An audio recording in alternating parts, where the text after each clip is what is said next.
Hello दोस्तों, मैं हूं कमल देव और स्वागत करता हूं आप सभी को सक्सेस विथ केडी में। आज का इस वीडियो में आप लोग को पढ़ाने वाला हूं। जो लोग भी क्लास 12 आर्ट्स वाले स्टूडेंट है या मिथिला यूनिवर्सिटी से जो भी स्टूडेंट अपना ग्रेजुएशन कर रहे हैं और जिसका ऑनर्स हिस्ट्री है, तो उसके लिए मैं बहुत ही शानदार सा वीडियो लेके आया हूँ। आप लोग इस वीडियो में अंत तक बने रहिएगा क्योंकि ये वीडियो आपके लिए बहुत ही इम्पोर्टेंट होने वाला है। आज के इस वीडियो में आप लोग को पढ़ाने वाला हूँ नंद वंश के बारे में। ठीक है, चलिए स्टार्ट करते हैं बिना किसी देर के। देखिए यहाँ पे जैसा कि आप लोग को दिख रहा होगा कि नंद वंश का जो स्थापना किया गया था 344 ईसा पूर्व में किया गया था। और किसके द्वारा किया गया था? तो महापद्यम नंद के द्वारा किया गया था। ठीक है, क्योंकि महापद्यम नंद क्या किए थे? शिशुनाग वंश के जो अंतिम शासक थे। कौन थे शिशुनाग वंश के अंतिम शासक? नंदीवर्धन का हत्या करके महापद्यम नंद क्या किए थे? नंद वंश की स्थापना किए थे। ठीक है, नंद वंश का जो स्थापना किया गया था कब किया गया था? 344 ईसा पूर्व में। किसके द्वारा किया गया? तो महापद्यम नंद के द्वारा किया गया। ठीक है, महापद्यम नंद के 9 पुत्र थे। कितने पुत्र थे? 9 पुत्र थे। उसके बाद देखिए कि महापद्यम नंद के जो दरबार में जो प्रसिद्ध जो नाटककार था, नाटककार समझते हैं ना, महापद्यम नंद के दरबार में जो प्रसिद्ध नाटककार था उसका नाम क्या था? तो विशाखा दत्त। क्या नाम था? विशाखा दत्त। और विशाखा दत्त क्या किए थे? तो इन्होंने मुद्रा राक्षस नाम के पुस्तक की रचना किए थे। इस पुस्तक का रचना कौन किया था? मुद्रा राक्षस की रचना कौन किया था? तो विशाखा दत्त। याद कर लीजिएगा। ठीक है, इस वीडियो में मैं केवल वही बात पे डिस्कस किया हूं जहां से क्वेश्चन आते हैं। ठीक है, वैसे बहुत सारे हैं नंद वंश के बारे में, लेकिन मैं आप लोगों को इस वीडियो में वही बात बता रहा हूं जहां से एग्जाम में क्वेश्चन पूछे जाते हैं। तो देखिए नंद वंश के जो अंतिम शासक थे, नंद वंश का प्रथम शासक कौन था? महापद्यम नंद था। ठीक है, 344 ईसा पूर्व में क्या कहते हैं? नंद वंश की स्थापना किया था। लेकिन नंद वंश का जो अंतिम शासक था वो कौन था? धनानंद था। नंद वंश का अंतिम शासक कौन था? धनानंद था। ये जो राजा थे ना, थोड़ा सनकी टाइप का राजा था और अयासी राजा। ये राजा अपने क्या कहते थे, अपने प्रजा के प्रति उसका कोई ऐसा लगाव नहीं था, वो प्रजा पे उसका कोई ध्यान ही नहीं था। वो हमेशा जो थे अपने मतलब अपने आप में ही उलझे रहते थे। समझ में आ गया? वो हमेशा मदिरा का सेवन करते थे।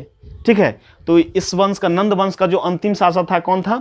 धनानंद था। क्या हुआ, एक बार की बात है, जब सिकंदर जो है भारत में एंट्री किए तो इसका खबर जो है चाणक्य सबसे पहले गया बताने के लिए। किसको? धनानंद को।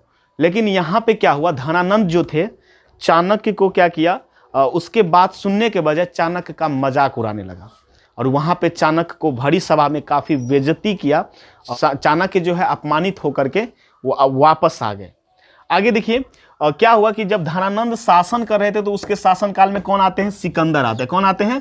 सिकंदर आते हैं। और कब आते हैं सिकंदर? 325 ईसा पूर्व में सिकंदर जो है भारत आते हैं। सिकंदर का आगमन भारत में कब होता है?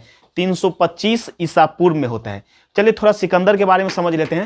सिकंदर एक ऐसा शासक था जो क्या किया था, वो पूरे विश्व विजेता बनने का सपना देखा था। और ये प्रेरणा जो मिला था उसके पिता से मिला था। किससे मिला था सिकंदर को ये प्रेरणा? तो उसके पिताजी से मिला था। ठीक है, अगर पूछा जाए क्वेश्चन कि सिकंदर को विश्व विजेता बनने का सपना जो है या प्रेरणा जो है ये किससे मिला, तो उसके पिताजी से मिला। सिकंदर के पिताजी का जो नाम था, क्या नाम था?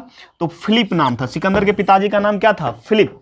सिकंदर का जो जन्म हुआ था 356 ईसा पूर्व में मकदूनिया में हुआ था। मकदूनिया कहाँ पे है? तो यूनान में है। ठीक है, यूनान के ये शासक थे। यहाँ पे सिकंदर का जो कहा जाए तो सिकंदर का एक और नाम था, जो नाम था क्या था? अलेक्जेंडर। सिकंदर का अगर पूछा जाए कि वास्तविक नाम क्या है तो आप लोग क्या बताइएगा? अलेक्जेंडर है। ठीक है, आगे देख लीजिए। यहाँ पे सिकंदर के जो गुरु थे, सिकंदर के गुरु का नाम क्या था? तो अरस्तु था। सिकंदर के गुरु का नाम क्या था? अरस्तु। सिकंदर किसके शिष्य थे? तो अरस्तु के शिष्य थे। सिकंदर के जो सेनापति थे उसका नाम क्या था? सेलुकस निकेटर था। सिकंदर के सेनापति का नाम क्या था? सेलुकस निकेटर था। जब सिकंदर भारत में एंट्री किए तो उस समय शासन कौन कर रहा था? धनानंद कर रहा था। और धनानंद जो है ये क्या किया? सिकंदर से कोई युद्ध नहीं किया। ठीक है, लेकिन यहाँ पे चाणक्य के कूटनीति से सिकंदर को क्या करना पड़ा? भारत को छोड़ करके जाना पड़ा। लास्ट में देखिए कि चंद्रगुप्त मौर्य जो थे धनानंद को पराजित कर दिए और किस वंश की स्थापना किया? मौर्य वंश का स्थापना किया। चंद्रगुप्त मौर्य के द्वारा किस वंश का स्थापना किया गया? तो मौर्य वंश का स्थापना किया गया। किसको पराजित कर दिए? तो धनानंद को पराजित कर दिया। अगर क्वेश्चन रहे कि नंद वंश के प्रथम शासक कौन थे तो क्या बताइएगा? महापद्यम नंद था। लेकिन नंद वंश के जो अंतिम शासक थे कौन थे? धनानंद थे। नंद वंश का जो क्या कहते हैं पतन जो हो गया, समापन जो हो गया, वो कब हो गया? 323 ईसा पूर्व में। और 323 ईसा पूर्व में किसकी स्थापना किया गया? तो मौर्य साम्राज्य की स्थापना किया गया। और यहाँ पे धनानंद को जो पराजित किया उस किसके द्वारा? तो चंद्रगुप्त मौर्य के द्वारा। और चंद्रगुप्त मौर्य जो थे वो किसके दम पे इसको हरा दिए?